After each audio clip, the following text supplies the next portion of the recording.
ಕನಸಿನಲ್ಲಿ ಬಂದು ನನ್ನ ಹರಸಿ ಹೋದೆಯ ಗುರುವೇ, ಕನಸಿನಲ್ಲಿ ಬಂದು ನನ್ನ ಹರಸಿ ಹೋದೆಯ.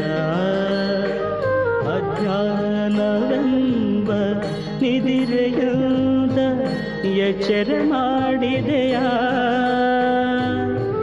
ನಗುವ ಮೊಗದೆ ನನ್ನ ಪೂಜೆ ತೆಗೆದುಕೊಂಡೆಯ ಗುರುವೇ, ನಾನು ಗೈದ ಪಾಪಗಳನ್ನು ಕ್ಷಮಿಸಿ ಹೋದೆಯ.